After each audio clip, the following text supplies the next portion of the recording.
So yan, welcome sa Bentech. Magko-komento lang tayo sa video ni Sai TV Print and Cut. Ito tungkol dun sa Corel fake ads. Yan. So ayun nga, followers din tayo ni Master P, tsaka subscriber din tayo dun sa YouTube. So mabait na tao yan si Master P, tsaka talagang tumutulong. Kaya lang kasi dito sa sa YouTube, kaya ako hindi ako talaga nag-upload ng mga yung mga tutorial na pag-install ng CorelDRAW, Photoshop, kasi yung mga ganyang version na crack, kumbaga piracy yan pwedeng ma-take down yung ating channel, magkaroon tayo ng nung strike, ganyan. Ayun lang yung masasabi ko. Pero siguro yung mga ganyang pag nagturo ka ng ganyan, in private na lang, wag na lang nating wag na lang nating i-upload kung seryoso tayo sa YouTube, kasi syempre may yan kumbaga may mga guidelines siya na sunod-sunod. Syempre pinaghirapan mo yung YouTube mo o yung Facebook mo na maging monetize, tapos mawawala lang, 'di ba? So yung tungkol naman dun sa na-receive ni Master P, panoodin natin tong panoodin natin tong video ni Sai TV, Ayan. Maraming salamat nga pala sa inyo. So, eto sa una pa lang, pagka si Sai TV tinignan mo, kumbaga parang maiinis ka rin dun sa way ng pagsasalita niya, kasi medyo talagang parang harsh, pero kumbaga yung point of view niya, kasi tayong mga Pilipino, gusto natin pinupuri tayo hindi sumasama yung natin, yung loob natin pag pangit yung mga pangit na bagay yung nasasabi tungkol sa atin, Pero ito kasing si Sai TV, kumbaga itong si Sai TV nang real talk, syempre part na rin nung niya, para mas maging maganda yung dating, yung mga gesture ng mukha niya dun sa medyo maiinis ka talaga, pero sa isang banda meron kang matututunan sa kanya. Yan, lalo na kung bago ka, hindi ka unang-una, hindi ka makakabili ng mga overpriced na printer. Ayan, tungkol sa mga tulad ganito, tungkol sa ganitong email, kasi may mga credibility din naman to si kasi graduate to ng computer engineering, Ayan, tungkol dito sa Corel fake ads. Itong content na to, pero as panoodin natin, fellow content creator dito sa YouTube, ay gagawin ko tong content na to para naman maging aware din yung mga gustong tumamba din dito tungkol sa YouTube, at para maiwas kayo na mauto kayo ng kung sinong Poncio Pilato. Eto na, magsimula na tayo. Recently nga lang, merong isang YouTube content creator tungkol dito sa ating printing, at mas kilala natin to sa pangalang Master P. Meron siyang post dito, sabi niya dito, salamat in advance agad. Road to contract signing. So itong sa tingin ko, to si medyo na-excite lang, kaya siguro ganyan. Kahit ako naka-receive ako ng ganitong email. Ito, pakita ko sa inyo dito sa kabilang. Ito yung na-receive kong email. Same din yung yung Estonia, yung kung saan nanggaling, Tapos yung domain niya iba, kay Master P, Kakao yung domain niya. So yung mga ganyang domain, public public domain yan, parang binibili mo siya. So kasi kung legit na company, tama itong si Sai TV, kung titingnan mo, dapat ang niyan, domain niyan at corel.com, o yung bago, sabi ni sabi ni Sai TV, hindi na Corel yung yung kumbaga parang nagpalit na sila ng ng pangalan, Dapat ganon, kasi ikaw ba naman, malaking kumpanya ka, gagamit ka lang ng at yahoo.com at google.com, kasi itong na to, public domain to sa ibang bansa. So yung ni-research ko yung Kakao, sa Korea siya. Bali, ito, hindi ko na to kasi halata naman yung ano niya, hindi ko na pinansin to. Ito.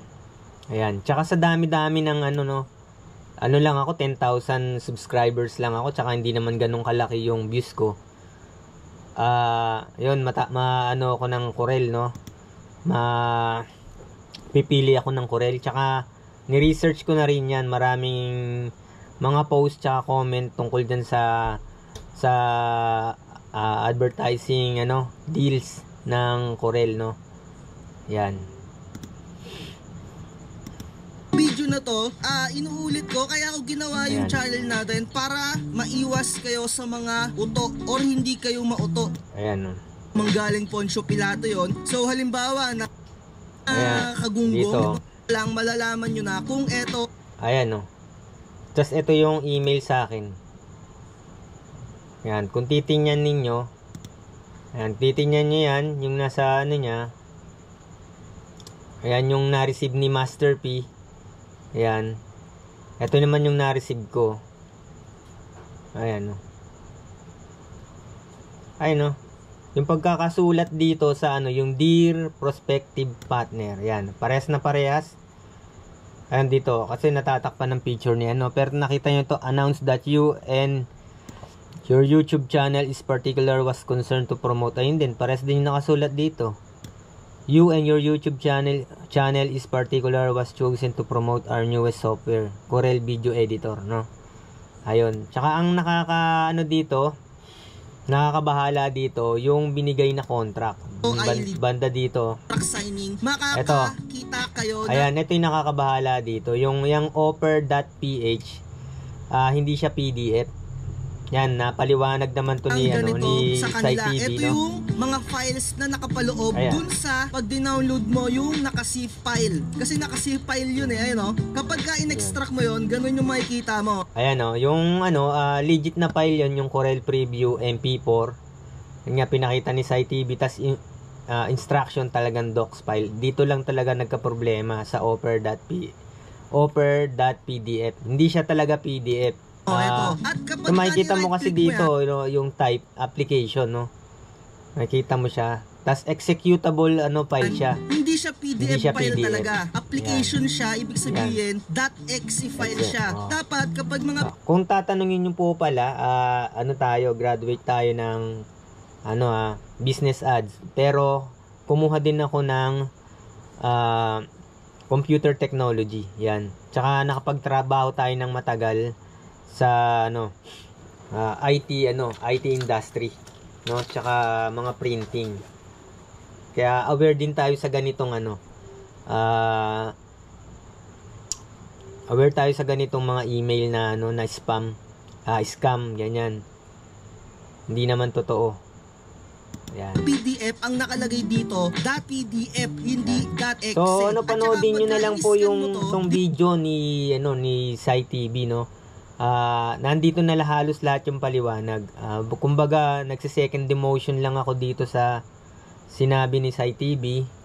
Ayan, sana hindi pa huli lahat kay Master P, no? Kasi baka pag na-install to sa computer mo, kumbaga pwedeng ma-hack yung channel mo. Yun lang yung dito. Mahirap dito yung pinagpagudan mo na channel na buuin, halos ang laki na ng followers, subscriber mo, tapos ma-hack lang. Ayan. Yan, napanood ko naman. Ayan. So panoodin nyo na lang, no? Kasi kitang-kita naman, no, yung etong email na na-receive ni Master P ay halos email din na na-receive ko. Parehas na parehas. May binago lang dyan sa ayan, no. Ito, bago lang, ibang domain naman to, no. Tsaka bakit sila gagamit ng iba't ibang domain, di ba? Malaking company yan, eh. Yan, kung isi-search natin tong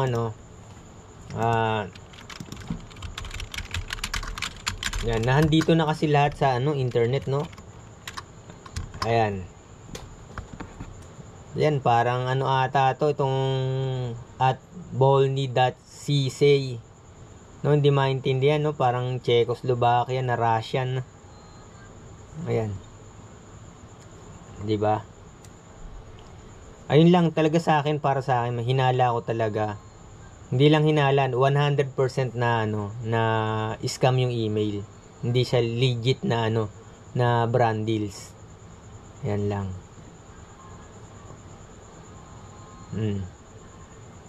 Ayun, no. Ayun, no. Ayan, no. Ayan, no. Is this a scam? Mail received from Bolny.cc.